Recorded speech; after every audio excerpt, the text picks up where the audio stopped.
Your Invisible Power by Geneviève Behrend. Foreword. These pages have been written with purpose and hope that their suggestions may furnish you a key to open up the way to the attainment of your desires, and to explain that fear should be entirely banished from your effort to obtain possession of the things you desire.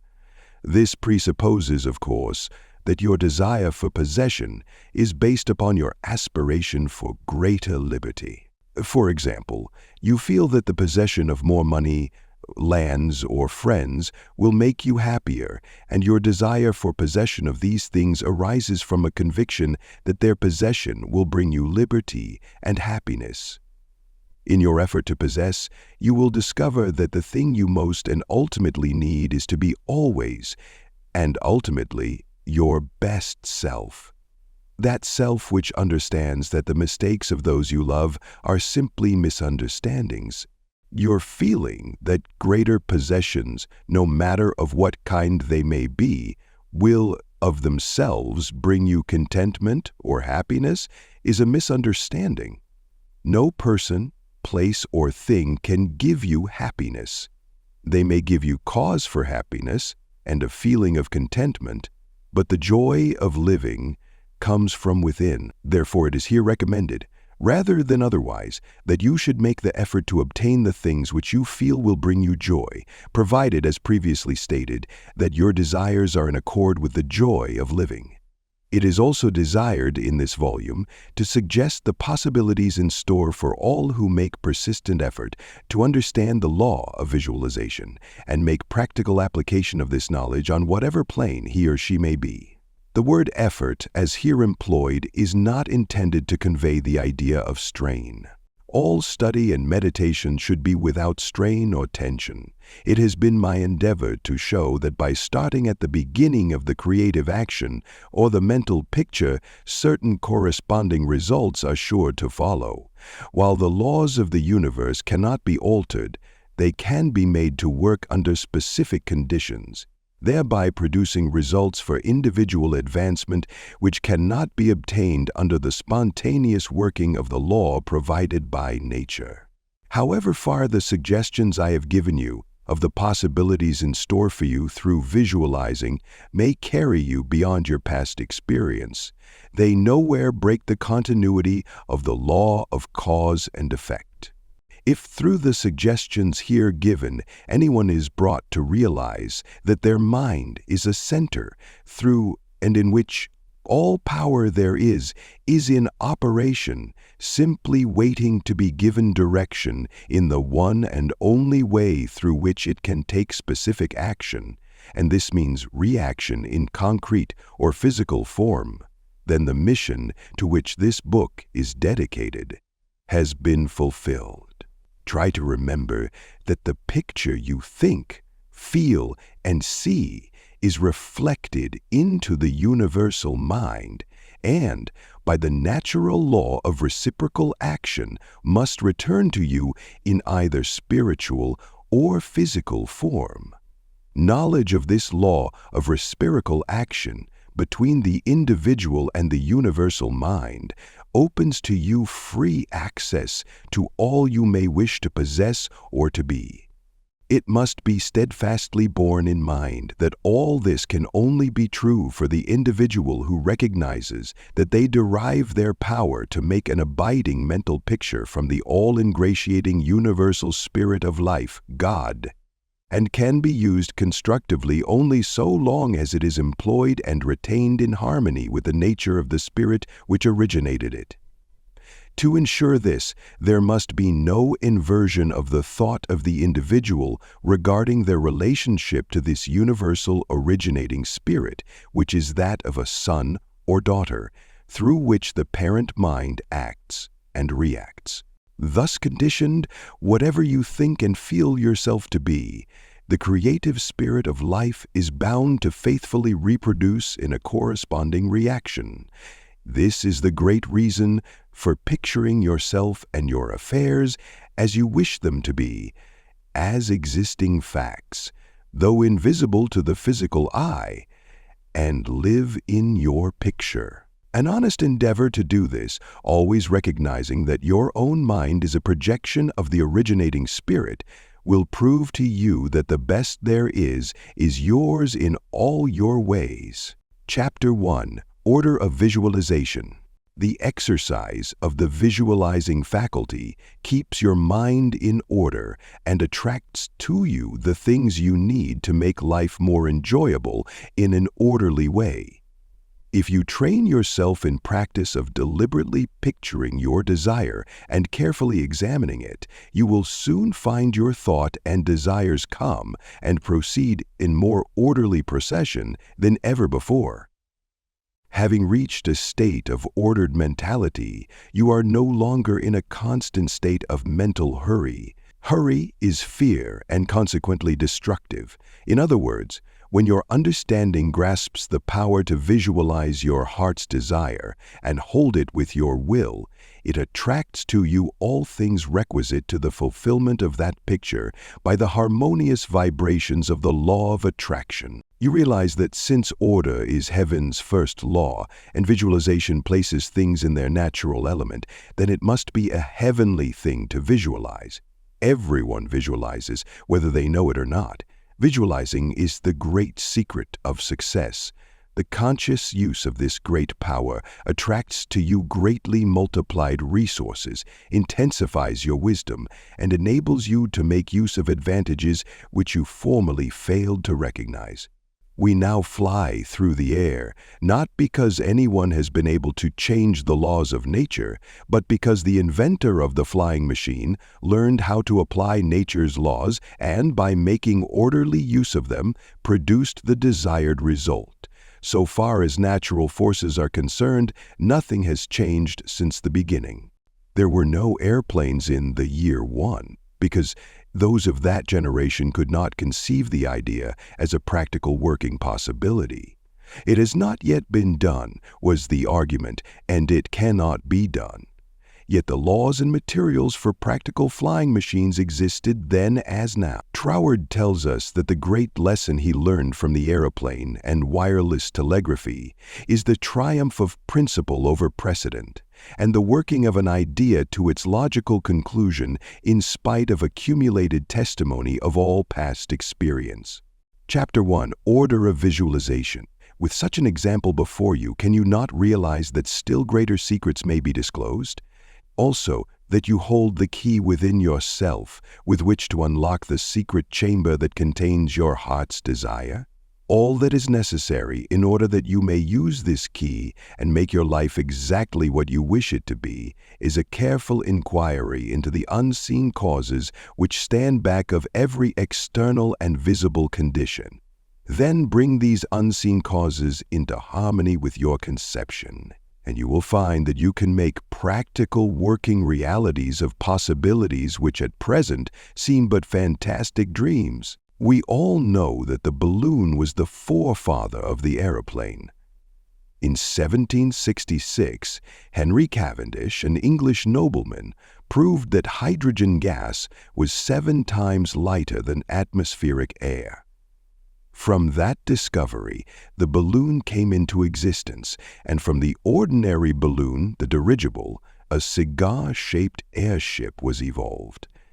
Study of aeronautics and the laws of aerial locomotion of birds and projectiles led to the belief that mechanism could be evolved by which heavier-than-air machines could be made to travel from place to place and remain in the air by the maintenance of great speed, which would overcome by propulsive force the ordinary law of gravitation.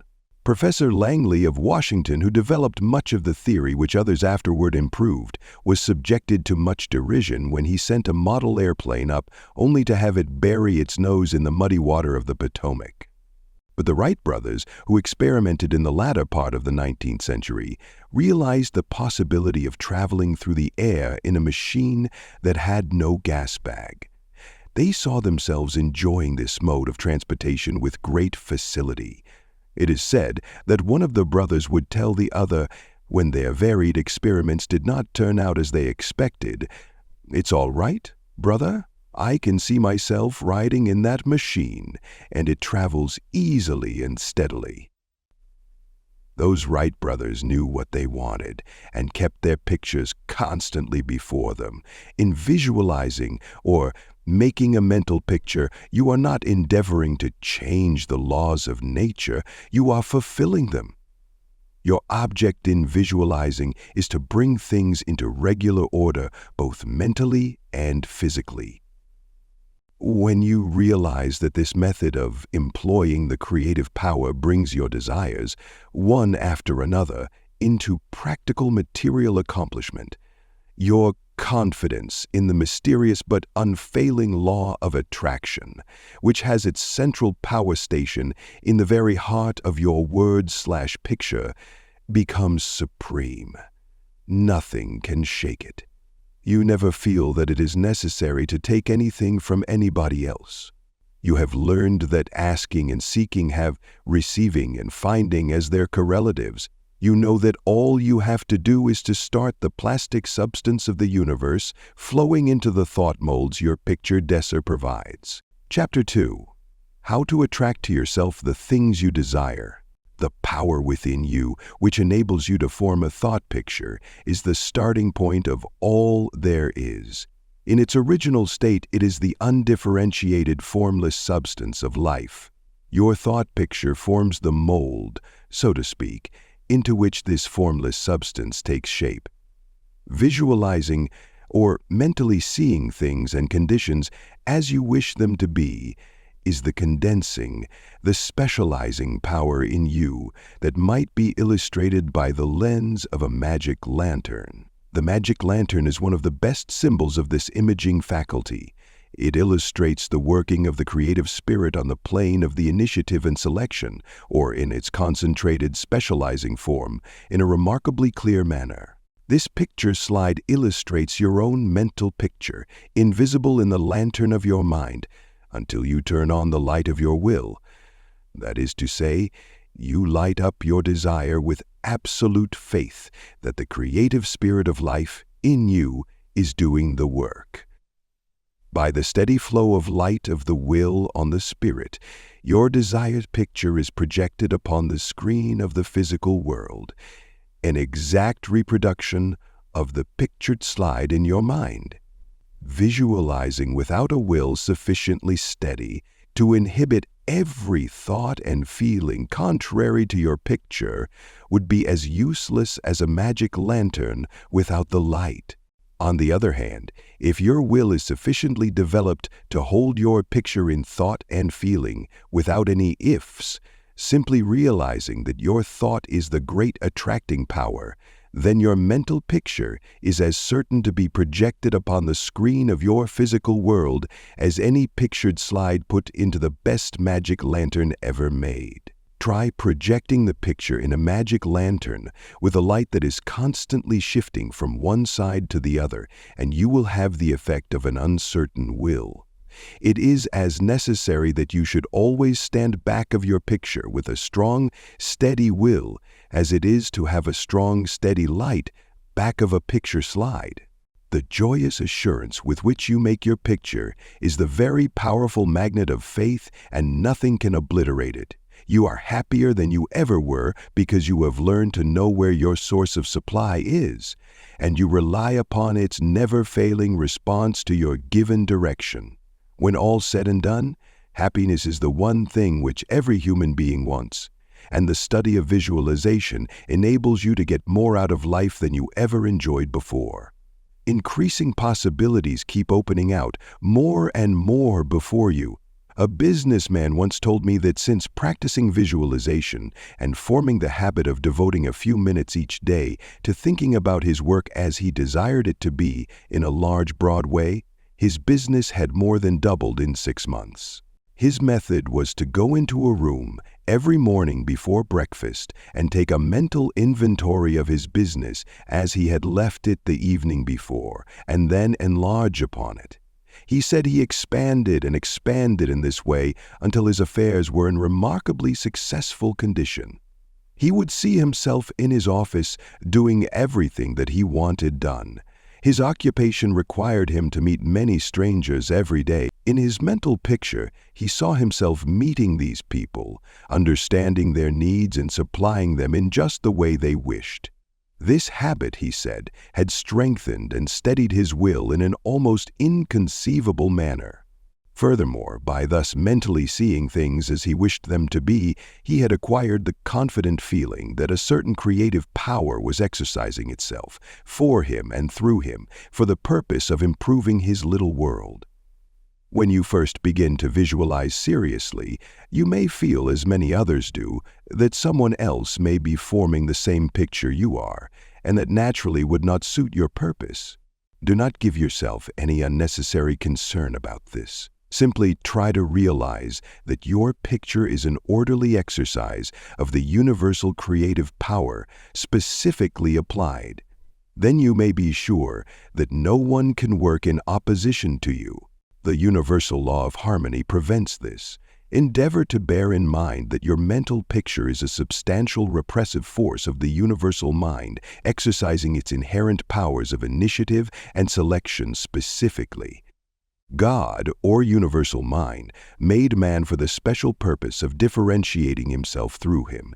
Everything that is came into existence in this same way, by this self-same law of self-differentiation, and for the same purpose. First, the idea, the mental picture, or the prototype of the thing, which is the thing itself in its incipiency or plastic form. The great architect of the universe contemplated himself as manifesting through his polar opposite, matter, and the idea expanded and projected itself until we have a world, many worlds. Many people ask, but why should we have a physical world at all? The answer is because it is the nature of originating substance to solidify under directivity rather than activity, just as it is the nature of wax to harden when it becomes cold, or plaster of Paris to become firm and solid when exposed to the air.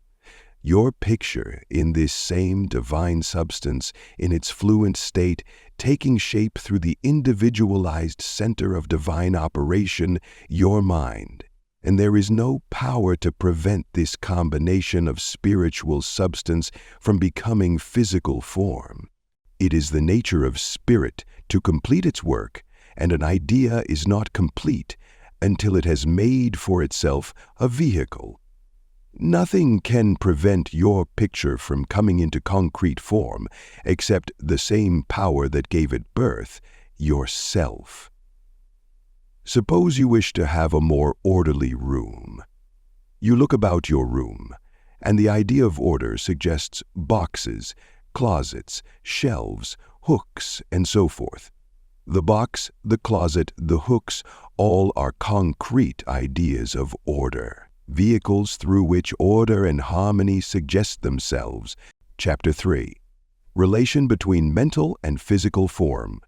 Some persons feel that it is not quite proper to visualize for things. It's too material, they say. But material form is necessary for the self-recognition of spirit from the individual standpoint, and this is the means through which the creative process is carried forward. Therefore, far from matter being an illusion and something that ought not to be, as some metaphysical teachers have taught, matter is the necessary channel for the self-differentiation of spirit. However, it is not my desire to lead you into lengthy and tiresome scientific reasoning in order to remove the mystery of visualization and to put it upon a logical foundation. Naturally, each individual will do this in his own way. My only wish is to point out to you the smoothest way I know, which is the road on which Troward guides me. I feel sure you will conclude, as I have, that the only mystery in connection with visualizing is the mystery of life taking form, governed by unchangeable and easily understood laws. We all possess more power and greater possibilities than we realize, and visualizing is one of the greatest of these powers. It brings other possibilities to our observation. When we pause to think for a moment, we realize that, For a cosmos to exist at all, it must be the outcome of a cosmic mind, which binds all individual minds to a certain generic unities of action, thereby producing all things as realities and nothing as illusions. If you will take this thought of Trowards and meditate upon it without prejudice, you will surely realize that concrete material form is an absolute necessity of the creative process. Also, that matter is not an illusion, but a necessary channel through which life differentiates itself. If you consider matter in its right order as the polar opposite to spirit, you will not find any antagonism between them. On the contrary, together they constitute one harmonious whole. And when you realize this, you feel, in your practice of visualizing, that you are working from cause to effect, from beginning to finish. In reality, your mental picture is the specialized working of the originating spirit. One could talk for hours on purely scientific lines, showing, as Troward says, that raw material for the formation of the solar systems is universally distributed throughout all space. Yet, investigation shows that while the heavens are studded with millions of suns, there are spaces that show no signs of cosmic activity. This being true, there must be something which started cosmic activity in certain places, while passing over others in which the raw material was equally available. At first thought, one might attribute the development of cosmic energy to the etheric particles themselves. Upon investigation, however, we find this to be mathematically impossible in a medium which is equally distributed throughout space, for all its particles are in equilibrium. Therefore, no one particle possesses in itself a greater power of originating motion than the other. Thus we find that the initial movement, though working in and through the particles of primary substance, is not the particles themselves. It is this something we mean when we speak of spirit. The same power that brought universal substance into existence will bring your individual thought or mental picture into physical form. There is no difference of kind in the power. The only difference is a difference of scale. The power and the substance themselves are the same.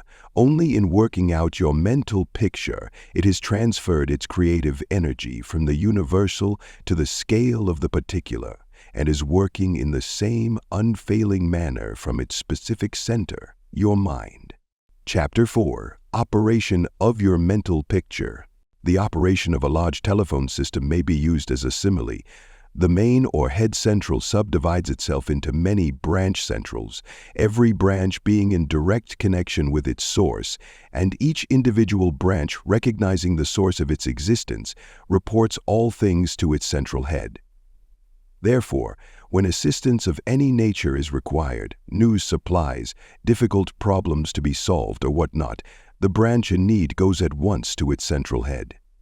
It would not think of referring its difficulties or its successes to the main central of a telegraph system, though they belong to the same organization. These different branch centrals know that the only remedy for any difficulty must come from the central out of which they were projected. If we, as individual branches of the universal mind, would refer our difficulties in the same confident manner to the source from which we were projected and use the remedies that it has provided, we would realize what Jesus meant when he said, "Ask, and ye shall receive." Our every equipment would be met. Surely the Father must supply the child.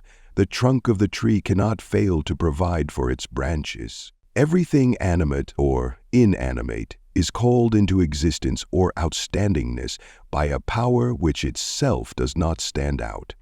The power that creates the mental picture, the originating spirit substance of your pictured desire, does not stand out. It projects the substance of itself, that is a solidified counterpart of itself, while it remains invisible to the physical eye. Only those will ever appreciate the value of visualizing words, and who are able to realize Paul's meaning when he said the worlds were formed by the word of God.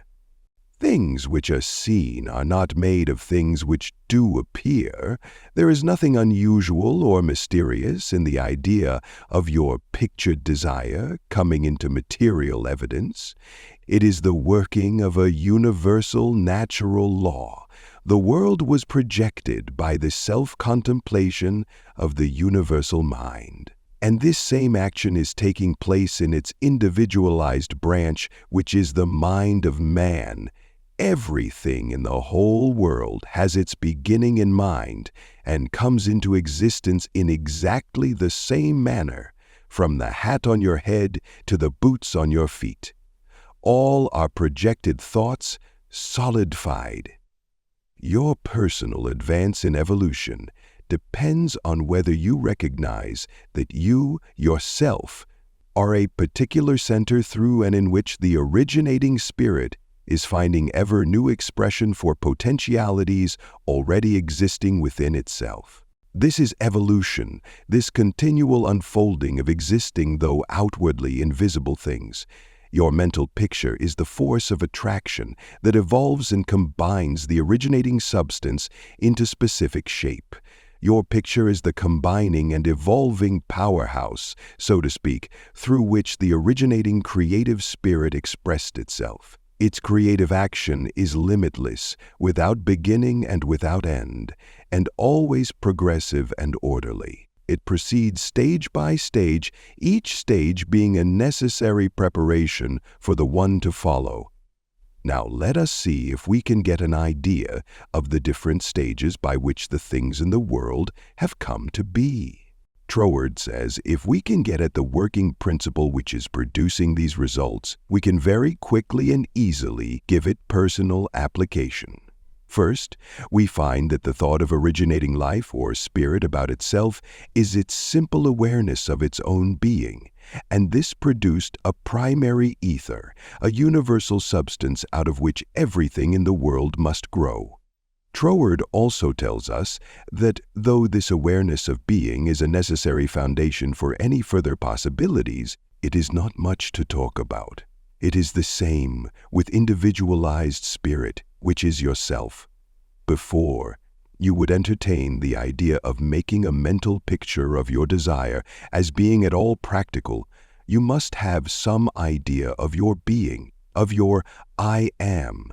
And just as soon as you are conscious of your I amness, you begin to wish to enjoy the freedom which this consciousness suggests.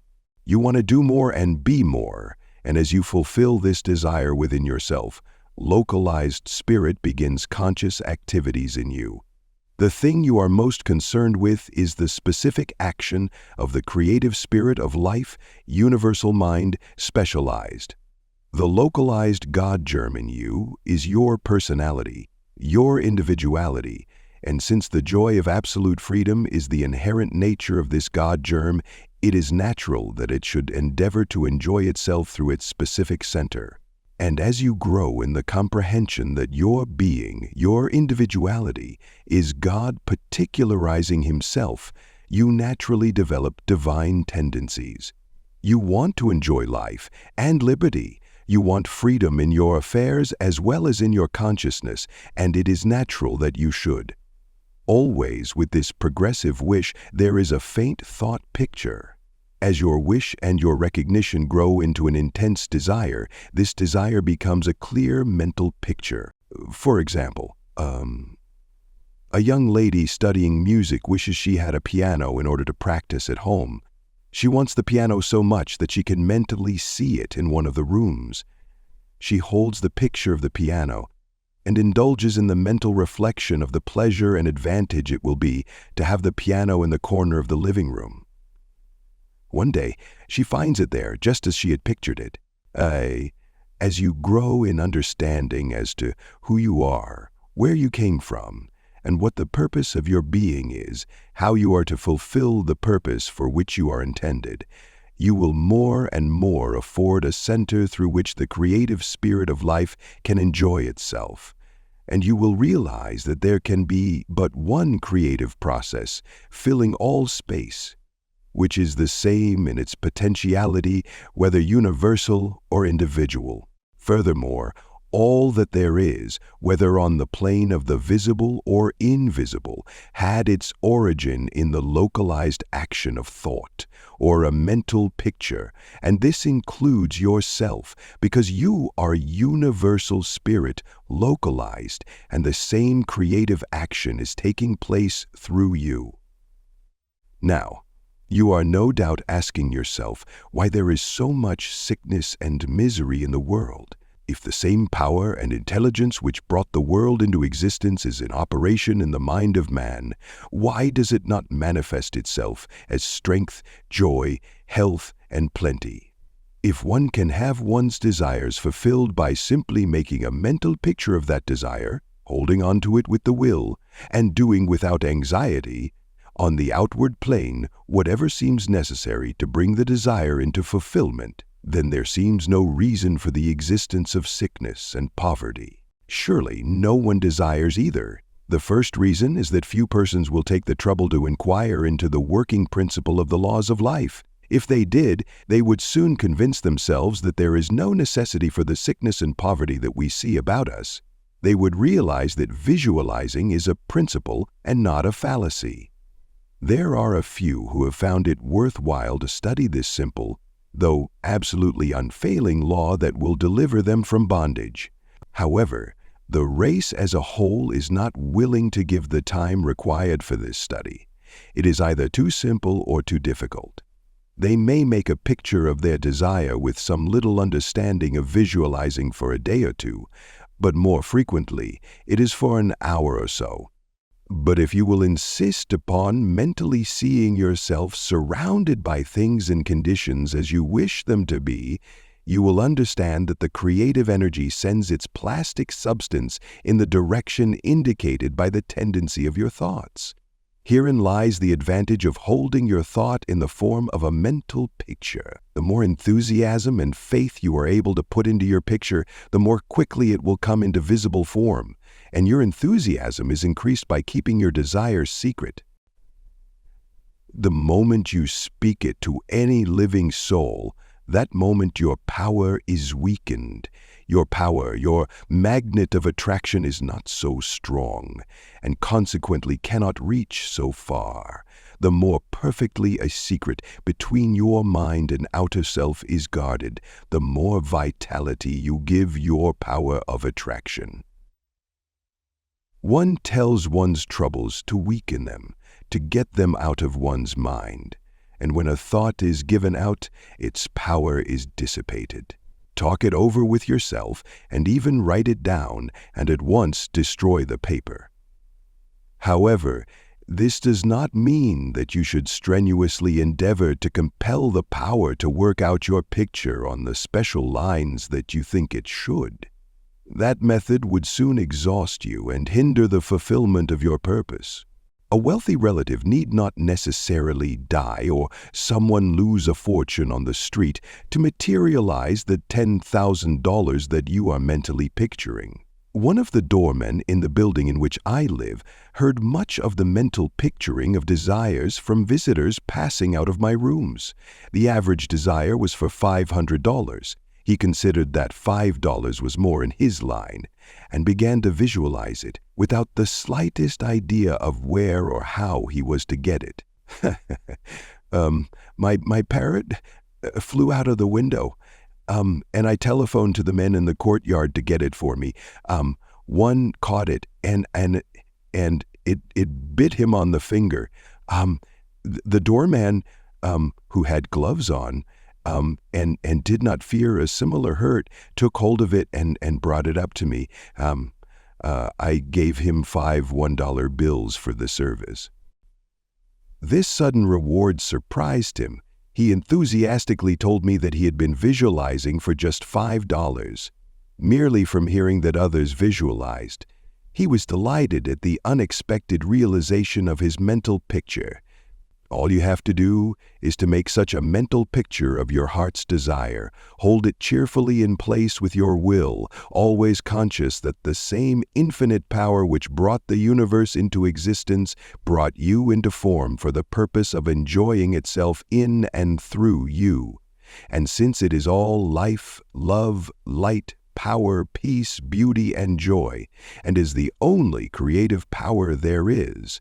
The form it takes in and through you depends upon the direction given it by your thought indicator. In you, it is undifferentiated, waiting to take any direction given it as it passes through the instrument that it is made for the purpose of self-distribution. It is this power which enables you to transfer your thoughts from one form to another. The power to change your mind is the individualized universal power taking the initiative, giving direction to the fluent substance contained in every thought. It is the simplest thing in the world to give this highly sensitive plastic substance any form you will through visualizing. Anyone can do it, with a small expenditure of effort, once you really believe that your mind is a center through which the plastic substance of all there is in your world takes involuntary form. The only reason why your picture does not always materialize is because you have introduced something antagonistic to the fundamental principle. Very often, this destructive element is caused by the frequency with which you change your pictures. After many such changes, you decide that your original desire is what you want after all. Upon this conclusion, you begin to wonder why, being your first picture, it hasn't materialized. The plastic substance with which you are mentally dealing is more sensitive than the most sensitive photographer's film. If, in taking a picture, you suddenly remembered you had already taken a picture on that same plate, you would not expect a perfect result of either picture.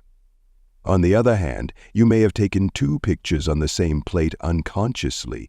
When the plate has been developed and the picture comes into physical view, you do not condemn the principle of photography, nor are you puzzled to understand why your picture has turned out so unsatisfactorily. You do not feel that it is impossible for you to obtain a good, clear picture of the subject in question. You know that you can do so by simply starting at the beginning, putting in a new plate, and determining to be more careful while taking your picture next time. These lines followed out, you are sure of a satisfactory result. If you will proceed in the same manner with your mental picture, doing your part in a correspondingly confident frame of mind, the result will be just as perfect. The laws of visualizing are as infallible as the laws governing photography. In fact, photography is the outcome of visualizing. Again, your results in visualizing and your desires may be imperfect or delayed through the misuse of this power, owing to the thought that the fulfillment of your desire is contingent upon certain persons or conditions. The originating principle is not in any way dependent upon any person, place, or thing. It has no past and knows no future. The law is that the originating creative principle of life is the universal here and everlasting now. It creates its own vehicles through which to operate. Therefore, past experience has no bearing upon your present picture, so do not try to obtain your desire through a channel that may not be natural for it, even though it may seem reasonable to you. Your feeling should be that the thing or the consciousness which you so much desire is normal and natural, a part of yourself, a form for your evolution. If you can do this, there is no power to prevent your enjoying the fulfillment of the picture you have in hand, or any other. Chapter 5. Expressions from Beginners. Hundreds of persons have realized that visualizing is an Aladdin's lamp to him with a mighty will. General Foch says that his feelings were so outraged during the Franco-Prussian War in 1870 that he visualized himself leading a French army against the Germans to victory. He said, he made his picture, smoked his pipe, and waited. This is one result of visualizing we are all familiar with. A famous actress wrote a long article in one of the leading Sunday papers last winter, describing how she rid herself of excessive body fat and weight by seeing her figure constantly as she wished to be. A very interesting letter came to me from a doctor's wife while I was lecturing in New York. She began with the hope that I would never discontinue my lectures on visualization, making humanity realize the wonderful fact that they possess the method of liberation within themselves. Relating her own experience, she said that she had been born on the east side of New York, in the poorest quarter. From earliest girlhood, she had cherished a dream of marrying a physician someday. This dream gradually formed a stationary mental picture. The first position she obtained was in the capacity of a nursemaid in a physician's family. Leaving this place, she entered the family of another doctor. The wife of her employer died, and in time the doctor married her, the result of her long-pictured yearning. After that, both she and her husband conceived the idea of owning a fruit farm in the South. They formed a mental picture of the idea and put their faith in its eventual fulfillment. The letter she sent me came from their fruit farm in the South. It was while at the farm that the doctor's wife wrote me. Her second mental picture had seen the light of materialization. Many letters of a similar nature come to me every day. The following is a case that was printed in the New York Herald last May. Atlantic City, May 5. She was an old woman, and when she was arraigned before Judge Clarence Goldenberg in the police court today, she was so weak and tired she could hardly stand. The judge asked the court attendant what she was charged with. "Stealing a bottle of milk, Your Honor," repeated the officer. "She took it from the doorstep of a downtown cottage before daybreak this morning. Why did you do that?" Judge Goldenberg asked her. "I was hungry," the old woman said. "I didn't have a cent in the world and no way to get anything to eat except to steal it. I didn't think anybody would mind if I took a bottle of milk." Asked the judge. "Weinberg," said the old woman. "Elizabeth Weinberg." Judge Goldenberg asked her a few questions about herself. Then he said, "Well, you're not very wealthy now, but you're no longer poor. I've been searching for you for months. I've got $500 belonging to you from the estate of a relative. I am the executor of the will." Judge Goldenberg paid the woman's fine out of his own pocket and then escorted her into his office, where he turned her legacy over to her and sent a policeman out to find her a lodging place.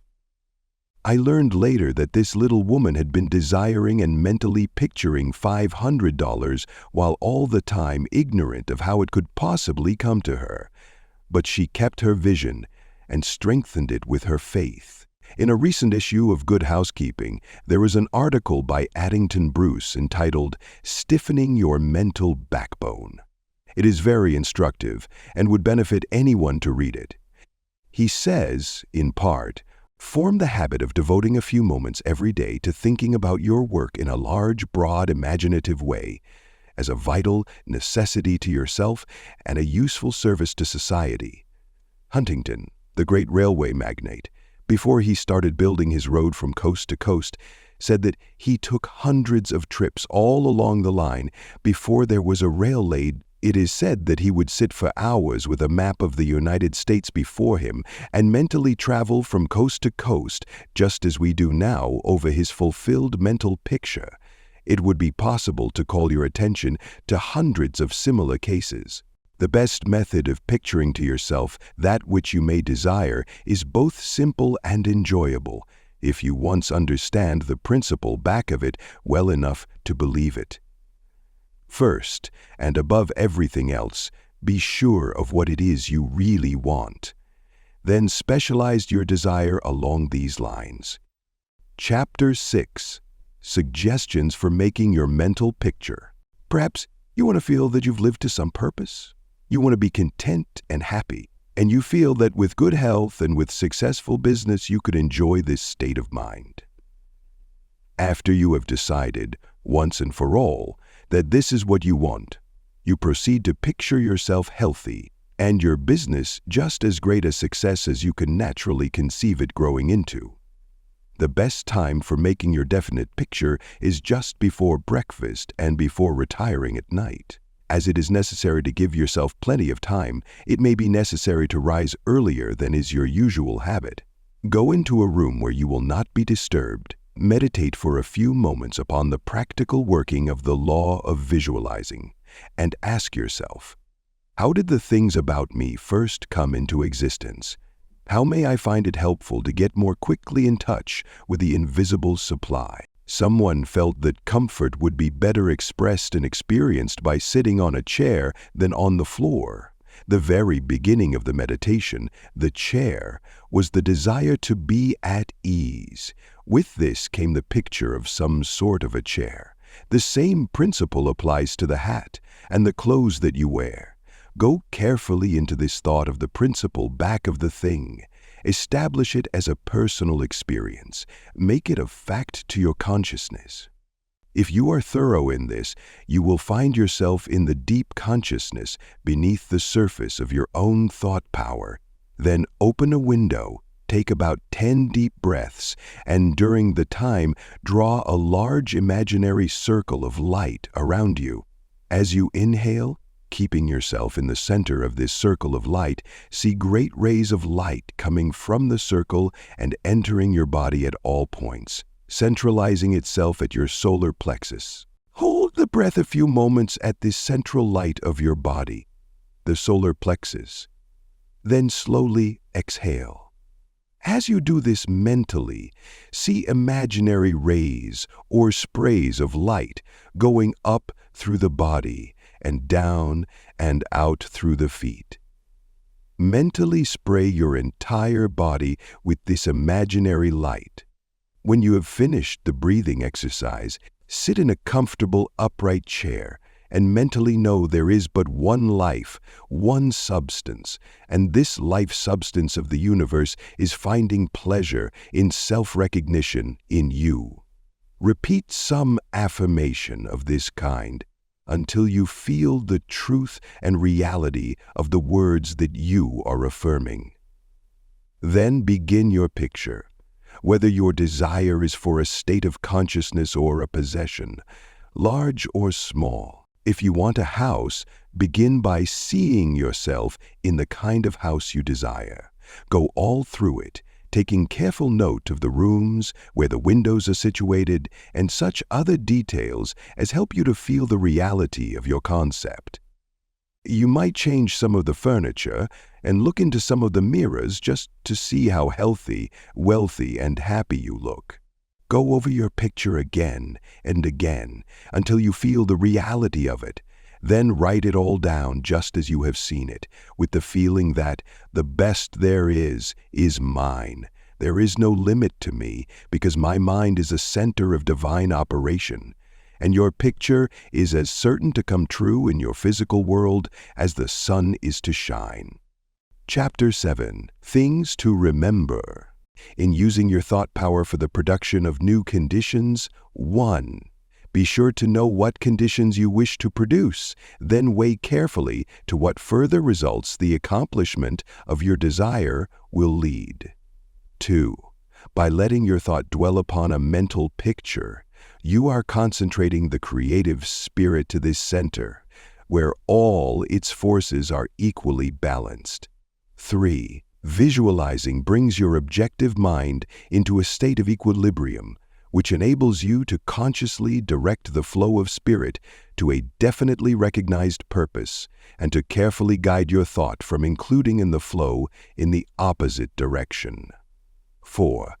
You must always bear in mind that you are dealing with a wonderful potential energy, which is not yet differentiated into any particular mold, and that by the action of your mind, you can differentiate it into any specific mold that you will. Your picture assists you to keep your mind fixed on the fact that the inflow of this creative energy is taking place. Also, by your mental picture, you are determining the direction you wish the sensitive creative power to take, and by doing this, the externalization of your picture is a certainty. 5. Remember when you are visualizing properly that there is no strenuous effort on your thoughts to hold your thought forms in place. Strenuous effort defeats your purpose and suggests the consciousness of an adverse force to be fought against, and this creates conditions adverse to your picture. 6.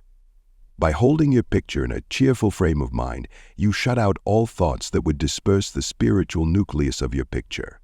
Because the law is creative in its action, your pictured desire is certain of accomplishment. 7. The seventh and great thing to remember in visualizing is that you are making a mental picture for the purpose of determining the quality you are giving to the previously undifferentiated substance and energy, rather than to arrange the specific circumstances for its manifestation. That is the work of creative power itself. It will build its own forms of expression quite naturally if you will allow it, and save you a great deal of needless anxiety. What you really want is expansion in a certain direction, whether of health, wealth, or whatnot. And so long as you get it, as you surely will, if you confidently hold to your picture, what does it matter whether it reaches you by some channel which you thought you could count upon, or through some other of whose existence you had no idea? You are concentrating energy of a particular kind for a particular purpose.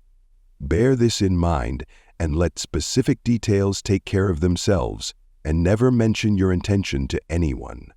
Remember always that nature, from her clearly visible surface to her most arcane depths, is one vast storehouse of light and good, entirely devoted to your individual use. Your conscious oneness with the great whole is the secret of success, and when once you have fathomed this, you can enjoy your possession of the whole or a part of it at will, because by your recognition you have made it and can increasingly make it yours. Never forget that every physical thing, whether for you or against you, was a sustained thought before it was a thing. Thought, as thought, is neither good nor bad. It is creative action and always takes physical form. Therefore, the thoughts you dwell upon become the things you possess, or do not possess. Chapter 8. Why I took up the study of mental science. I have frequently been questioned about my reasons for taking up the study of mental science, and as to the results of my search, not only in knowledge of principles, but also in the application of that knowledge to the development of my own life and experience. Such inquiries are justifiable, because one who essays the role of a messenger and teacher of psychological truths can only be effective and convincing as he or she has tested them in the laboratory of mental experience. This is particularly true in my case as the only personal pupil of Thomas Troward, the greatest master of mental science of the present day, whose teaching is based upon the relation borne by the individual mind toward the universal creative mind, which is the giver of life, and the manner in which that relation may be invoked to secure expansion and fuller expression in the individual life. The initial impulse toward the study of mental science was an overwhelming sense of loneliness. In every life there must come some such experiences of spiritual isolations as, at that period, pervaded my life. Notwithstanding the fact that each day found me in the midst of friends, surrounded by mirth and gaiety, there was a persistent feeling that I was alone in the world. I had been a widow for about 3 years, wandering from country to country, seeking for peace of mind. The circumstances and surroundings of my life were such that my friends looked upon me as an unusually fortunate young woman. Although they recognized that I had sustained a great loss when my husband died, they knew that he had left me well provided for, free to go anywhere at pleasure, and having many friends. Yet, if my friends could have penetrated my inmost emotions, they would have found a deep sense of emptiness and isolation. This feeling inspired a spirit of unrest that drove me on and on in fruitless search upon the outside for that which I later learned could only be obtained from within. I studied Christian Science, but it gave me no solace, though fully realizing the great work the scientists were doing and even having the pleasure and privilege of meeting Mrs. Eddy personally. But it was impossible for me to accept the fundamental teachings of Christian Science and make practical application of it. When about to abandon the search for contentment and resign myself to resume a life of apparent amusement, a friend invited me to visit the great seer and teacher, Abdu'l-Baha. After my interview with this most wonderful of men, my search for contentment began to take a change. He had told me that I would travel the world over seeking the truth, and when I had found it, would speak it out. The fulfillment of the statement of this great seer then seemed to be impossible, but it carried a measure of encouragement and at least indicated that my former seeking had been in the wrong direction. I began, in feeble and groping way, to find contentment within myself, for had he not intimated that I should find the truth? That was the big thing, and about the only thing I remember of our interview. A few days later, upon visiting the office of a new thought practitioner, my attention was attracted to a book on his table entitled The Edinburgh Lectures on Mental Science by Thomas Troward. It interested me to see that Troward was a retired divisional judge from the Punjab, India. I purchased the book, thinking I would read it through that evening. Many have endeavored to do the same thing, only to find, as I did, that the book must be studied in order to be understood, and hundreds have decided, just as I did, to give it their undivided attention.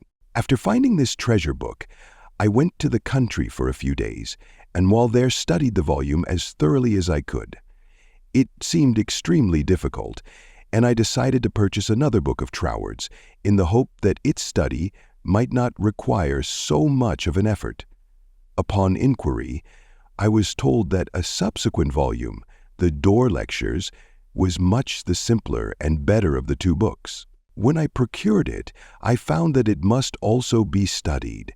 It took me weeks and months to get even a vague conception of the meaning of the first chapter of Dore, which is entitled Entering into the Spirit of It. I mean by this that it took me months to enter into the spirit of what I was reading. But in the meantime, a paragraph from page 26 arrested my attention as seeming the greatest thing I had ever read. I memorized it and endeavored with all my soul to enter into the spirit of Troward's words. The paragraph reads, "My mind is a center of divine operation.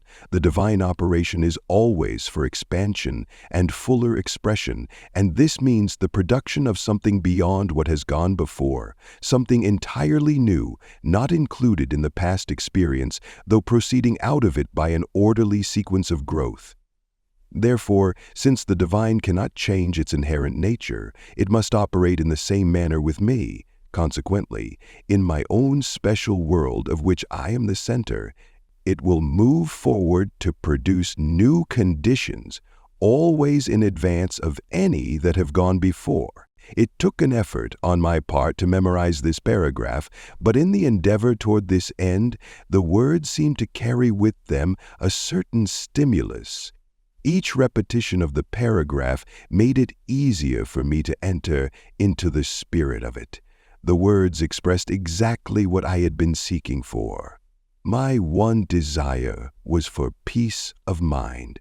I found it comforting to believe that the divine operation in me could expand to fuller expression and produce more and more contentment. In fact, a peace of mind and a degree of contentment greater than I had ever known. The paragraph further inspired me with deep interest to feel that the life spark in me could bring into my life something entirely new. I did not wish to obliterate my past experience, but that was exactly what Troward said it would not do.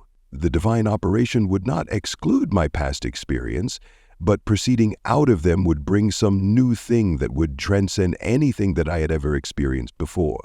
Meditation on these statements brought with it a certain joyous feeling. What a wonderful thing it would be if I could accept and sincerely believe beyond all doubt that this one statement of Troward's was true. Surely the divine could not change its inherent nature, and since divine life is operating in me, I must be divinely inhabited, and the divine in me must operate just as it operates upon the universal plane. This meant that my whole world of circumstances, friends, and conditions would ultimately become a world of contentment and enjoyment of which I am the center. This would all happen just as soon as I was able to control my mind and thereby provide concrete center around which the divine energies could play. Surely it was worth trying for. If Troward had found this truth, why not I? The idea held me to my task. Later I determined to study with the man who had realized and given to the world so great a statement. It had lifted me from my state of despondency. The immediate difficulty was the need for increased finances. Chapter 9, How I Attracted to Myself $20,000. In the laboratory of experience, in which my newly revealed relation to divine operation was to be tested, the first problem was a financial one. My income was a stipulated one, quite enough for my everyday needs, but it did not seem sufficient to enable me to go comfortably to England, where Troward lived, and remain for an indefinite period, to study with so great a teacher as he must be. So before inquiring whether Troward took pupils, or whether I would be eligible in case he did, I began to use the paragraph I had memorized. Daily, in fact almost hourly, the words were in my mind. My mind is a center of divine operation, and divine operation means expansion into something better than has gone before. From the Edinburgh lectures, I had read something about the law of attraction, and from the chapter of causes and conditions, I had gleaned a vague idea of visualizing. So every night, before going to sleep, I made a mental picture of the desired $20,000.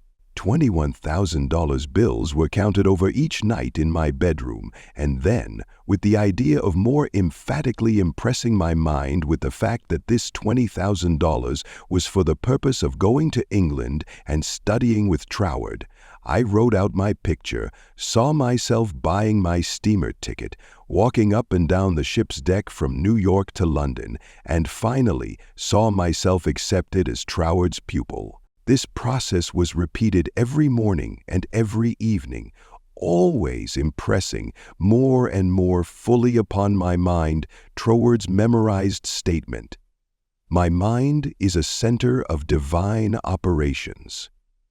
I endeavored to keep this statement in the back part of my consciousness all the time, with no thought in mind as how the money might be obtained.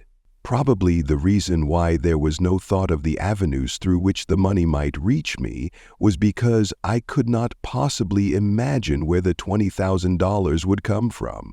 So I simply held my thoughts steady and let the power of attraction find its own ways and means. One day, while walking on the street, taking deep breathing exercises, the thought came, "My mind is surely a center of divine operation. If God fills all space, then God must be in my mind also.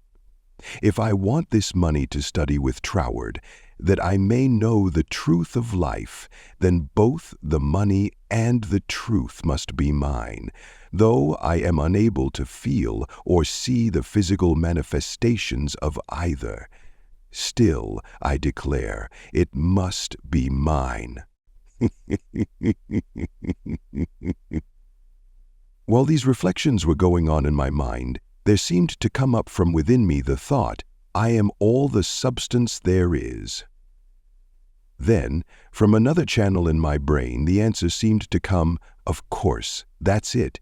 Everything must have its beginning in mind. The I, the idea, must be the only one and primary substance there is, and this means money as well as everything else." My mind accepted this idea, and immediately all the tension of mind and body was relaxed. There was a feeling of absolute certainty of being in touch with all the power life has to give, All thought of money, teacher, or even my own personality vanished in the great wave of joy which swept over my entire being. I walked on and on with this feeling of joy steadily increasing and expanding until everything about me seemed to glow with resplendent light. Every person I passed was illuminated as I was. All consciousness of personality had disappeared, and in its place there came that great and almost overwhelming sense of joy and contentment. That night, when I made my picture of the $20,000, it was with an entirely changed aspect. On previous occasions, when making my mental picture, I had felt that I was waking up something within myself. This time, there was no sensation of effort. I simply counted over the $20,000. Then, in a most unexpected manner, from a source of which I had no consciousness at the time, there seemed to open a possible avenue through which the money might reach me. At first it took great effort not to be excited. It all seemed so wonderful, so glorious to be in touch with supply. But had not Troward cautioned his readers to keep all excitement out of their minds in the first flush of realization of union with infinite supply, and to treat this fact as a perfectly natural result that had been reached through our demand? This was even more difficult for me than it was to hold the thought that all the substance there is, I am the beginning of all form, visible or invisible.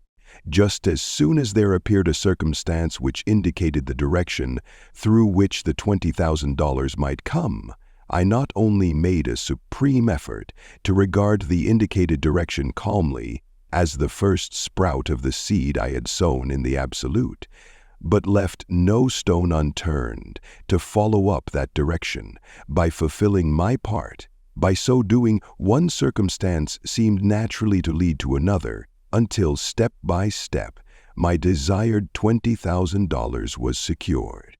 To keep my mind poised and free from excitement was my greatest effort. This first concrete fruition of my study of mental science, as expounded by Troward's book, had come by a careful following of the methods he had outlined. In this connection, therefore, I can offer to the reader no better gift than to quote Troward's book, The Edinburgh Lectures, from which may be derived a complete idea of the line of action I was endeavoring to follow. In the chapter on causes and conditions, he says, "To get good results, we must properly understand our relation to the great impersonal power we are using. It is intelligent, and we are intelligent, and the two intelligences must cooperate. We must not fly in the face of the law, expecting it to do for us what it can only do through us, and we must therefore use our intelligence with the knowledge that it is acting as the instrument of a greater intelligence.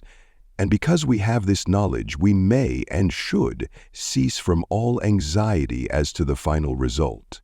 In actual practice, we must first form the ideal conception of our object with the definite intention of impressing it upon the universal mind. It is this thought that takes such thought out of the region of mere casual fancies, and then affirm that our knowledge of the law is sufficient reason for a calm expectation of a corresponding result, and that therefore all necessary conditions will come to us in due order. We can then turn to the affairs of our daily life with the calm assurance that the initial conditions are either there already or will soon come into view. If we do not at once see them, let us rest content with the knowledge that the spiritual prototype is already in existence and wait till some circumstance pointing in the desired direction begins to show itself. It may be a very small circumstance, but it is the direction and not the magnitude that is to be taken into consideration. As soon as we see it, we should regard it as the first sprouting of the seed sown in the absolute, and do calmly and without excitement whatever the circumstances seem to require, and then later on we shall see that this doing will in turn lead to a further circumstance in the same direction, until we find ourselves conducted, step by step, to the accomplishment of our object. In this way, the understanding of the great principle of the law of supply will, by repeated experiences, deliver us more and more completely out of the region of anxious thought and toilsome labor, and bring us into a new world where the useful employment of all our powers, whether mental or physical, will only be an unfolding of our individuality upon the lines of its own nature, and therefore a perpetual source of health and happiness, a sufficient inducement surely to the careful study of the laws governing the relation between the individual and the universal mind. To my mind, then as now, this quotation outlines the core and center of the method and manner of approach necessary for coming in touch with infinite supply. At least it, together with the previously quoted statement, "My mind is a center of divine operation," etc., constituted the only apparent means of attracting to myself the $20,000. My constant endeavor to get into the spirit of these statements and to attract to myself this needed sum was about 6 weeks, at the end of which time I had in my bank the required $20,000. This could be made into a long story, giving all the details, but the facts, as already narrated, will give you a definite idea of the magnetic condition of my mind while the $20,000 was finding its way to me. Chapter 10. How I became the only personal pupil of the greatest mental scientist of the present day. As soon as the idea of studying with Troward came to me, I asked a friend to write to him for me, feeling that perhaps my friend could put my desire in better or more persuasive terms than I could employ. To all the letters written by this friend, I received not one reply. This was so discouraging that I would have completely abandoned the idea of becoming Troward's pupil, except for the experience I had that day on the street, when my whole world was illuminated, and I remembered the promise, "All things whatsoever thou wilt, believe thou hast received, and thou shalt receive." At this time Troward was living in Ruan Manor, a little out-of-the-way place in the southern part of England, about 20 miles from a railway station. We could not find it on the map, and with great difficulty Cook's touring agency in London located the place for us.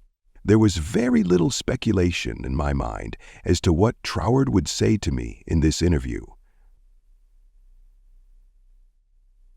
There always remained the feeling that the truth was mine, also that it would grow and expand in my consciousness until peace and contentment were outward as well as inward manifestations of my individual life. We arrived at Troward's house in a terrific rainstorm and were cordially received by Troward himself, whom I found, much to my surprise, to be more the type of a Frenchman than an Englishman. I afterward learned that he was a descendant of the Huguenot race, a man of medium stature, with rather a large head, big nose, and eyes that fairly danced with merriment. After we had been introduced to the other members of the family and given a hot cup of tea, we were invited into the living room, where Troward talked very freely of everything except my proposed studies. It seemed quite impossible to bring him to that subject. Just before we were leaving, however, I asked quite boldly, "Will you not reconsider your decision to take a personal pupil? I wish so much to study with you," to which he replied, with a very indifferent manner, that he did not feel he could give the time it would require for personal instruction, but that he would be glad to give me the names of 2 or 3 books which he felt would not only be interesting but instructive to me. He said he felt much flattered and pleased that I had come all the way from America to study with him, and as we walked out through the lane from his house to our automobile, his manner became less indifferent. A feeling of sympathy seemed to touch his heart, and he turned to me with the remark, "You might write to me, if so inclined, after you get to Paris, and perhaps if I have time in the autumn, we could arrange something. though it does not seem possible now. I lost no time in following up his very kind invitation to write. My letters were all promptly and courteously answered, but there was never a word of encouragement as to my proposed studies. Finally, about 2 months later, there came a letter with the question in it, "What do you suppose is the meaning of this verse in the 21st chapter of Revelation?" 16. "And the city lieth foursquare, and the length is as large as the breadth. And he measured the city with the reed, 12,000 furlongs. The length and the breadth and the height of it are equal." Instinctively, I knew that my chance to study with Troward hung upon my giving the correct answer to that question. The definition of the verse seemed utterly beyond my reach.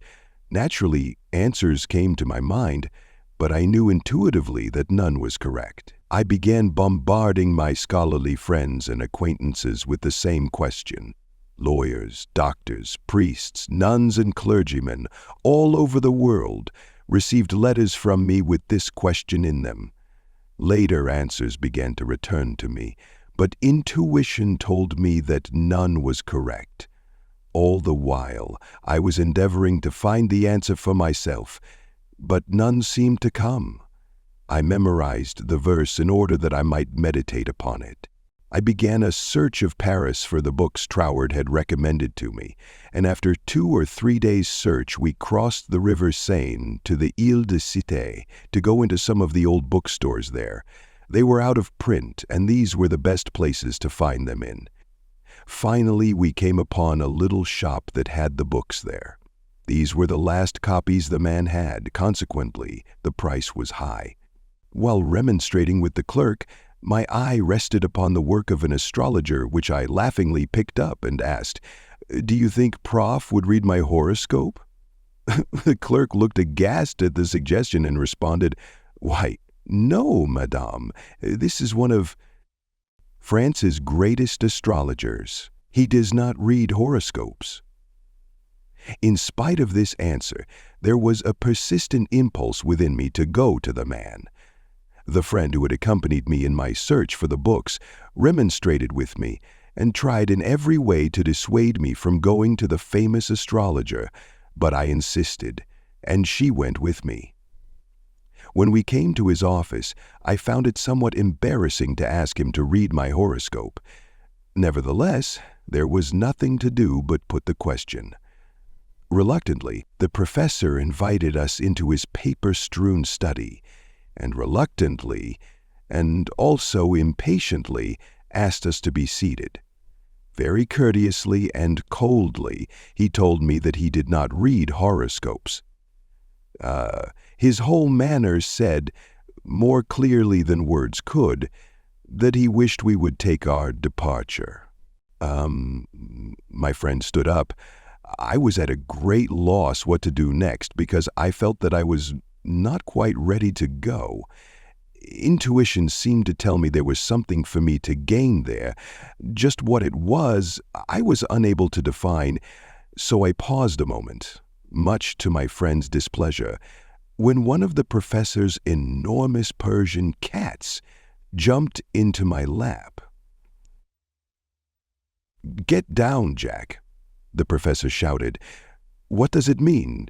he seemed to ask himself. Then, with a greater interest than he had hitherto shown in me, the professor said with a smile, "I have never known that cat to go to a stranger before, madame. My cat pleads for you. I also now feel an interest in your horoscope, and if you will give me the data, it will give me pleasure to write it out for you." I sat and asked him for the data at a moment. There was a great feeling of happiness in me when he made this statement. He concluded by saying, "I do not feel that you really care for your horoscope." The truth of this statement shocked me, because I did not give any reason why I was letting him do it. "However," he said, "may I call for your data next Sunday afternoon?" On Sunday afternoon at the appointed time, the professor arrived, and I was handing him the slip of paper with all the data of my birth, etc., when the idea came to me to ask the professor for the answer to the question about the 16th verse of the 21st chapter of Revelation. The thought was instantly carried into effect, and I found myself asking this man what he thought this verse meant. Without pausing to think it over, he immediately replied, "It means, the city signifies the truth, and the truth is non-invertible.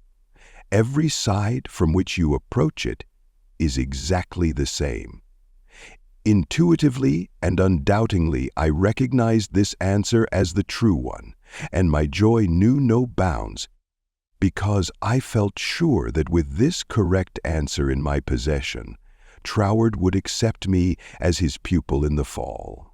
As the great astrologer was leaving, I explained to him all about my desire to study with Troward, how I had come from New York City for that express purpose, seemingly to no avail, until the answer to this test question had been given to me by him. He was greatly interested and asked many questions about Troward, and when asked if he would please send me his bill, he smilingly replied, "Let me know if the great Troward accepts you as his pupil," and bade me good afternoon. I hastened to my room to send a telegram to Troward, giving my answer to the question about the 16th verse of the 21st chapter of Revelation. There was an immediate response from Troward that said, "Your answer is correct," and beginning a course of lectures on the Great Pyramid in London. If you wish to attend them, we'll be pleased to have you, and afterward, if you still wish to study with me, I think it can be arranged. On receipt of this reply, preparations were at once made to leave Paris for London. I attended all the lectures, receiving much instruction from them, after which arrangements were made for my studying with Troward. 2 days before leaving for Cornwall, I received the following letter from Troward, clearly indicating the line of study he gave me. 31 Stanwick Road, W, Kensington, England, November 8, 1912. Dear Mrs. Behrend, I think I had better write you a few lines with regard to your proposed studies with me, as I should be sorry for you to be under any misapprehension, and so to suffer any disappointment. I have studied the subject now for several years, and I have a general acquaintance with the leading features of most of the systems which, unfortunately, occupy attention in many circles at the present time, such as Theosophy, the Tarot, the Kabbalah, and the like, and I have no hesitation in saying that, to the best of my judgment, all sorts and descriptions of so-called occult study are in direct opposition to the real life-giving truth, and, therefore, you must not expect any teaching on such lines as these. We hear a great deal these days about initiation, but believe me, the more you try to become a so-called initiate, the further you will put yourself from living life. I speak after many years of careful study and consideration when I say that the Bible and its revelation of Christ is the one thing really worth studying, and that is a subject large enough in all conscience, embracing as it does our outward life and of everyday concerns, and also the inner springs of our life, and all that we can in general terms conceive of as a life in the unseen after putting off the body at death. You have expressed a very great degree of confidence in my teaching, and if your confidence is such that you wish, as you say, to put yourself entirely under my guidance, I can only accept it as a very serious responsibility, and should have to ask you to exhibit that confidence by refusing to look into such so-called mysteries as I would forbid you to look into. I am speaking from experience, but the result will be that much of my teaching will appear to be very simple, perhaps to some extent dogmatic, and you will say you have heard much of it before. Faith in God, prayer and worship, approach to the Father through Christ, all this is in a certain sense familiar to you, and all I can hope to do is perhaps to throw a little more light on these subjects, that they may become to you not merely traditional words, but present living facts. I have been thus explicit, as I do not want you to have any disappointment. And also, I should say that our so-called course of study will be only friendly conversations at such times as we can fit them in, either you coming to our house or I to yours, as may be most convenient at the time. Also, I will lend you some books that will be helpful, but they are very few and in no sense occult. Now, if all this falls in with your ideas, we shall, I am sure, be very glad to see you at Ruin Manor, and you will find that the residents there, though few, are very friendly and the neighborhood very pretty. But, on the other hand, if you feel that you want some other source of learning, do not mind saying so, only you will never find any substitute for Christ. I trust you will not mind my writing you like this, but I do not want you to come all the way down to Cornwall and then be disappointed. With kindest regards, yours sincerely, T. Troward. This copy of Troward's letter, to my mind, is the greatest thing I can give you. Chapter 11. How to bring the power in your word into action. In your every word, there is the power germ that expands and projects itself in the direction your word indicates and ultimately develops into physical expression. For example, you wish to establish joy in your consciousness. Just repeat the word joy secretly, persistently, and emphatically. The joy germ begins to expand and project itself until your whole being is filled with joy. This is not a mere fancy, but a truth. Once you experience this power, you will daily prove that these facts have not been fabricated to fit a theory, but the theory has been built up by careful observation of facts. Everyone knows that joy comes from within. Another may give you cause for joy, but no one can be joyous for you. Joy is a state of consciousness, and consciousness is purely, Troward says, mental. Mental faculties always work under something which stimulates them, and this stimulus may come either from without, through the external senses, or from within, by the consciousness of something not perceptible on the physical plane. The recognition of this interior source of stimulus enables you to bring into your consciousness any state you desire. Once a thing seems normal to you, it is as surely yours through the law of growth and attraction as it is yours to know addition after you have the conscious use of figures. This method of repeating the word makes the word in all of its limitless meaning yours, because words are the embodiment of thoughts, and thought is creative, neither good nor bad, simply creative. This is the reason why faith builds up and fear destroys. Only believe, and all things are possible unto you. It is faith that gives you dominion over every adverse circumstance or condition. It is your word of faith that sets you free, not faith in any specific thing or act, but simple faith in your best self in all ways. It is because of this ever-present creative power within the heart of the Word that makes your health, your peace of mind, and your financial condition a reproduction of your most habitual thought. Try to believe and understand this, and you will find yourself master of every adverse circumstance or condition, a prince of power. Chapter 12. How to increase your faith.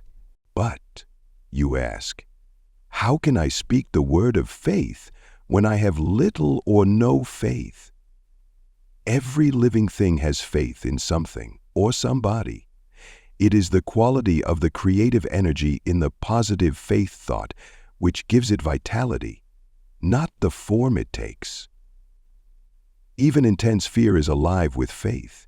You fear smallpox because you believe it possible for you to contract it. You fear poverty and loneliness because you believe them possible for you.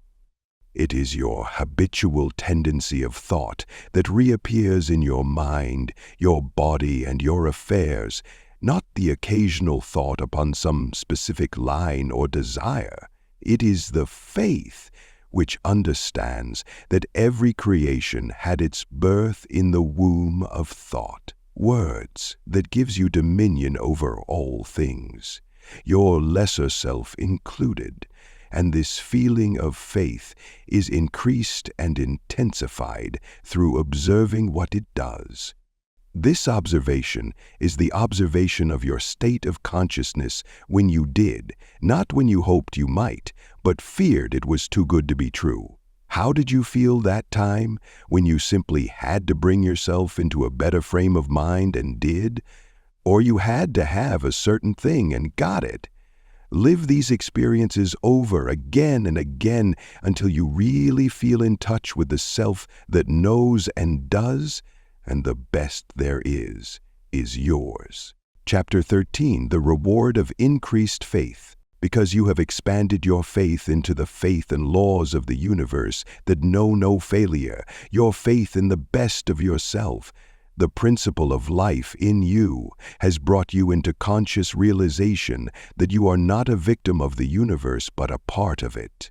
Consequently, there is that within yourself which is able to make conscious contact with the universal principle of law and power, and enables you to press all the particular laws of nature, whether visible or invisible, into serving your particular demand or desire, and thereby you find yourself master, not a slave, of any situation. Troward tells us that this mastering is to be accomplished by knowledge, and the only knowledge which will afford this purpose in all its measureless immensity is the knowledge of the personal element in universal spirit and its reciprocity to our own personality. In other words, the words you think, the personality you feel yourself to be, are all reproductions in miniature or specialized God or universal spirit. All your word thoughts were God word forms before they were yours. The words you use are the instruments, channels, through which the creative energy takes shape. Naturally, this sensitive creative power can only reproduce in accordance with the instrument through which it passes. All disappointments and failures are the result of endeavoring to think one thing and produce another. This is just as impossible as it would be for an electric fan to be used for lighting purposes, or for water to flow through a crooked pipe in a straight line. The water must take the shape of the pipe through which it flows. Even more truly, this sensitive, invisible, fluent substance must reproduce outwardly the shape of the thought word through which it passes. This is the law of its nature. Therefore, it logically follows, as a man thinketh, so is he. Hence, when your thought or word form is in correspondence with the eternal constructive and forward movement of the universal law, then your mind is the mirror in which the infinite power and intelligence of the universe sees itself reproduced, and your individual life becomes one of harmony. Chapter 14, How to Make Nature Respond to You. It should be steadily borne in mind that there is an intelligence and power in all nature and all space that is always creative and infinitely sensitive and responsive. The responsiveness of its nature is twofold. It is creative and amenable to suggestion. Once the human understanding grasps this all-important fact, it realizes the simplicity of the law of life. All that is necessary is to realize that your mind is a center of divine operation and consequently contains that within itself which accepts suggestions and expect all life to respond to your call.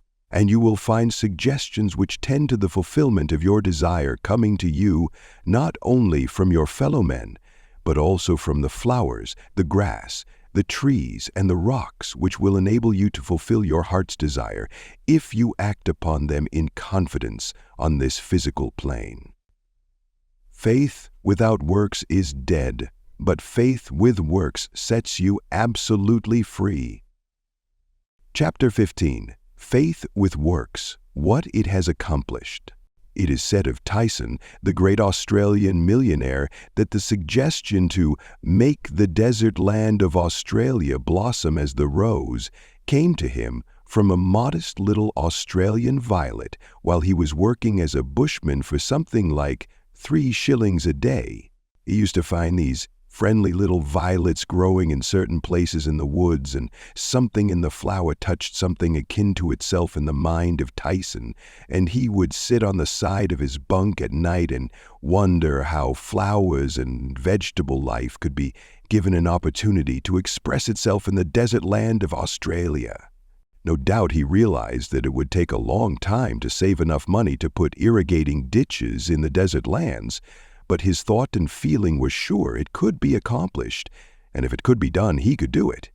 If there was a power within himself that was able to capture the idea, then there must be a responsive power within the idea itself that could bring itself into a practical physical manifestation.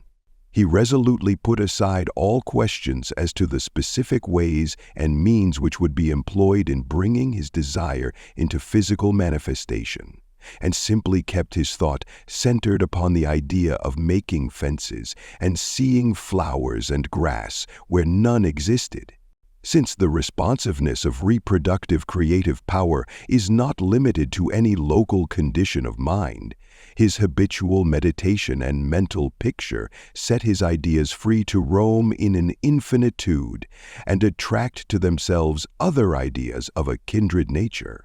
Therefore, it was not necessary for Tyson to wait and see his ideas and desires fulfilled until he had saved from his 3 shillings a day enough money to irrigate the land, for his ideas found other ideas in the financial world which were attuned in sympathy with themselves, and doors of finance were quickly opened.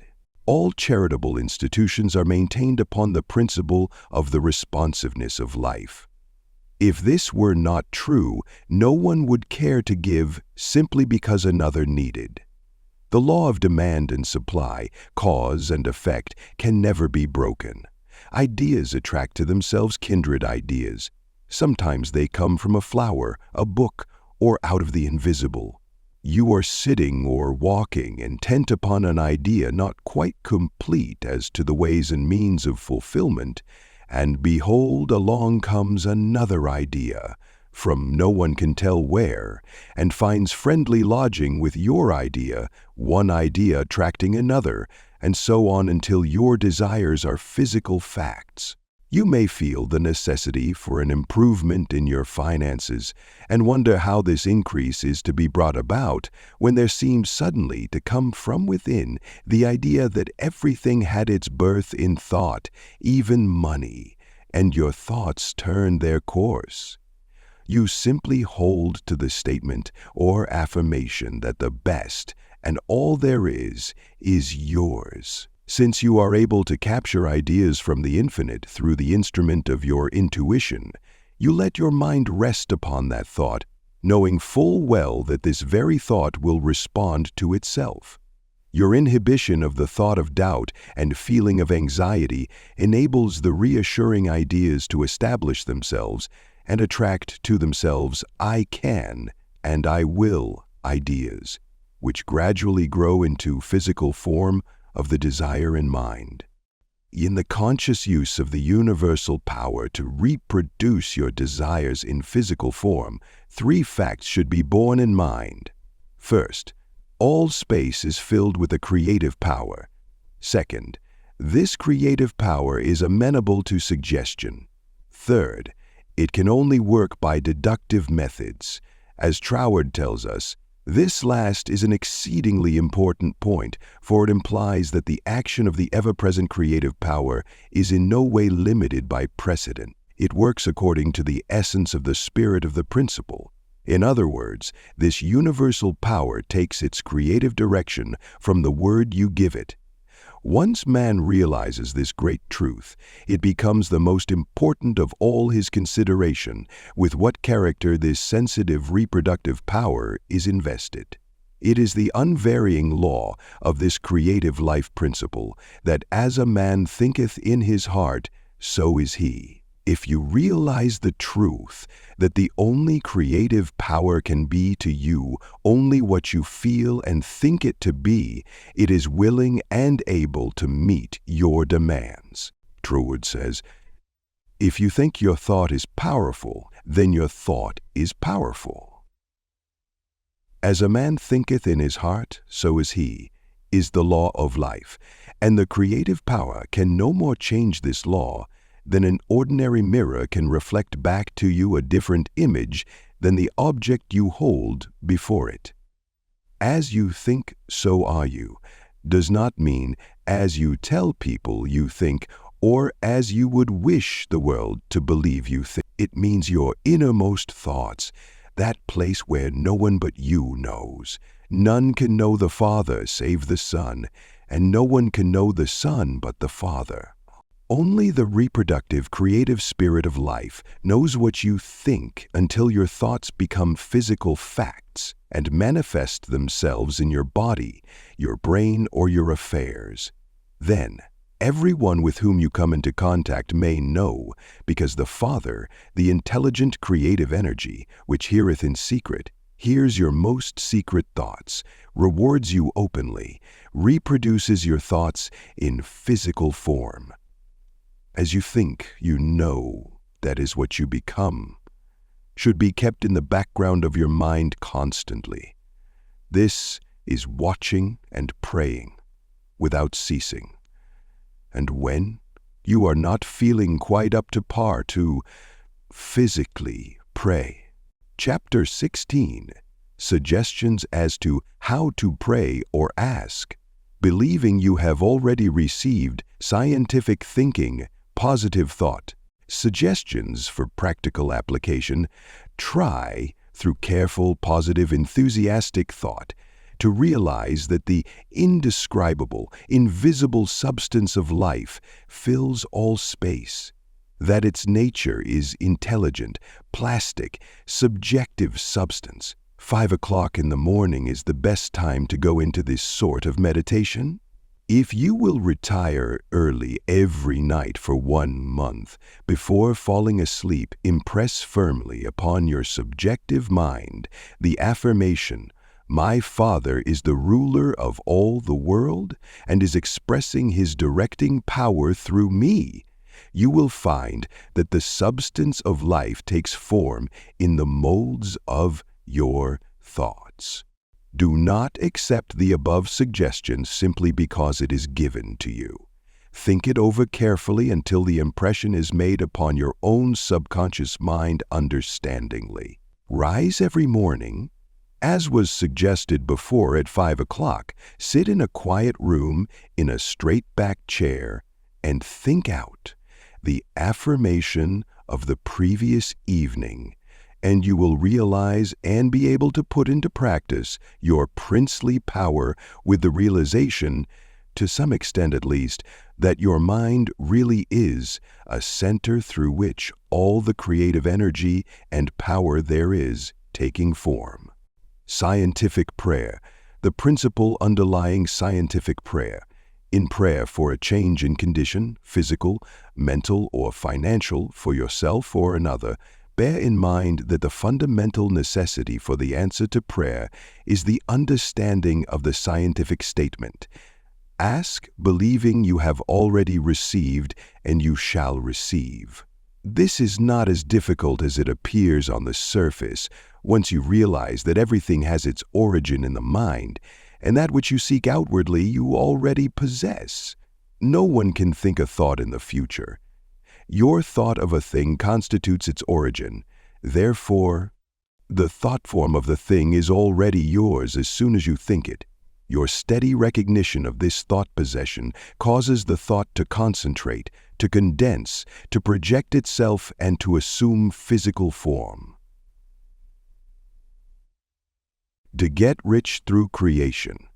The recognition or conception of new forces of wealth is the loftiest aspiration you can take into your heart, for it assumes and implies the furtherance of all noble aims. items to be remembered about prayer for yourself or another. Remember that which you call treatment or prayer is not in any sense hypnotism. It should never be your endeavor to take possession of the mind of another. Remember that it should never be your intention to make yourself believe that which you know to be untrue. You are simply thinking into God or first cause with the understanding that if a thing is true at all, there is a way in which it is true throughout the universe. Remember that the power of thought works by absolutely scientific principles. These principles are expressed in the language of the statement. As a man thinketh in his heart, so is he. This statement contains a world of wisdom, but man's steady recognition and careful application of the statement itself is required to bring it into practical use. Remember that the principles involved in being as we think in our heart are elucidated and revealed by the law, as you sow, you shall reap. Remember that your freedom to choose just what you will think, just what thought possession you will affirm and claim, constitutes God's gift to you. It shows how, first cause, has endowed every man with the power and ability to bring into his personal environment whatever he chooses. Cause and effect, in reference to getting. If you plant an acorn, you get an oak. If you sow a grain of corn, you reap a stalk and many kernels of corn. You always get the manifestation of that which you consciously or unconsciously affirm and claim, habitually declare and expect, or in other words, I am, I ought, I can, I will. Recall the seeds of I am, I ought, I can, I will recall. That becomes what it is, exists. I consistently affirm and claim, habitually declare and expect, or in other words, at every turn of the tide. The manifestation of this truth, even in a small degree, gives you the indisputable understanding that dominion is your charter right. You are an heir of first cause, endowed with all the power He has. God has given you everything, all is yours, and you know that all you have to do is to reach out your mental hand and take it. This formula may serve as a pattern to shape your own prayer or affirmation into God for the benefit of another or yourself. If for another, you speak the Christian name of the person you wish to help, then dismiss their personality entirely from your consciousness. Intensify your thought by meditating upon the fact that there is that in you which finds the way, which is the truth, and is the life. You are affirming this fact, believing that since you are thinking this, it is already yours.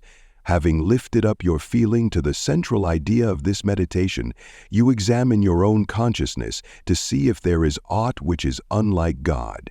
If there is any feeling of fear, worry, malice, envy, hatred, or jealousy, turn back in your meditation to hope. Cleanse your thought through the affirmation that God's love and purity fill all space, including your heart and soul. Reconcile your thought with the love of God, always remembering that you are made in the image and likeness of love. Keep this cleansing thought in mind until you feel that you have freed your consciousness entirely of all thoughts and feelings other than love and unity with all humanity. Then, if denials do not disturb you, deny all that is unlike your desired manifestation. This accomplished, you almost overlay your denial with the affirmative thought that you are made in the image and likeness of God and that you already have your desire fulfilled in its original spiritual or thought form. Closing of prayer. Prayer as a method of thought is a deliberate use of the law, which gives you the power of dominion over everything which tends in any way to hamper your perfect liberty. You have been given life, that you may enjoy it more and more fully. The steady recognition of this truth makes you declare yourself a prince of power. You recognize, accept, and use this power as a child of a king, and hence dominion is your birthright. Then when you feel the light of this great truth flooding your consciousness, open the floodgates of your soul in heartfelt praise that you have the understanding that the Creator and His creation are one. Also, that the Creator is continually creating through His creation. Close your treatment in the happy assurance that the prayer which is fulfilled is not a form of supplication, but a steady, habitual affirming that the Creator of all creation is operating specifically through you. Therefore, the work must be perfectly done. Your mind is a center of divine operation. Hints for application and practice. For every 5 minutes given to reading and study of the theories of mental science, spend 15 minutes in the use and application of the knowledge acquired. 1. Spend 1 minute in every 24 hours in conscientiously thinking over the specification that must be observed in order to have your prayers answered. 2. Practice the steady recognition of desirable thought possession for 2 periods of 15 minutes each every day. Not only time yourself each period to see how long you can keep a given conception before your mental image, but also keep a written record of the vividness with which you experience your mental image. Remember that your mental senses are just as varied and trainable as your physical ones. 3.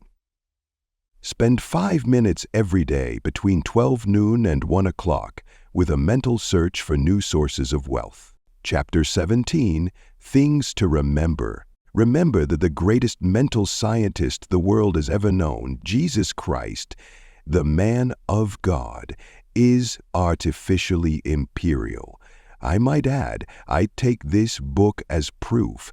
I make immense prize in me as the prowess he possessed was developed through his personal effort. The power he possessed was developed through his personal effort. He said you could do the same if you would only believe in yourself. A great idea is valueless unless accompanied by physical action. God gives the idea. Man works it out upon the physical plane. All that is really worthwhile is contentment. Self-command alone can produce it. The soul and body are one. Contentment of mind is contentment of soul, and contentment of soul means contentment of body. If you wish health, watch your thoughts, not only of your physical being, but your thoughts about everything and everybody. With your will, keep them in line with your desire and outwardly act in accordance with your thoughts, and you will soon realize that all power, both over thoughts and conditions, has been given to you. You believe in God. Believe in yourself as the physical instrument through which God operates. Absolute dominion is yours when you have sufficient self-mastery to conquer the negative tendency of thoughts and actions. Ask yourself daily, what is the purpose of the power which put me here? How can I work with the purpose for life and liberty in me? Upon having decided these questions, endeavor hourly to fulfill them. You are a law unto yourself. If you have a tendency to overdo anything, eat, drink, or blame circumstances for your misfortunes, conquer that tendency with the inward conviction that all power is yours outwardly. Eat less, drink less, blame circumstances less, and the best there is will gradually grow in the place where the worst seem to be. Always remember that all is yours to use, as you will. You can, if you will. If you will, you do. God the Father blesses you with all He has to give. Make good godly use of it. The reason for greater success when you first began your studies and demonstrations in mental science is that your joy and enthusiasm at the simple discovery of the power within was greater than you have been able to put into your understanding later. With increased understanding, put increasing joy and enthusiasm, and the results will correspond.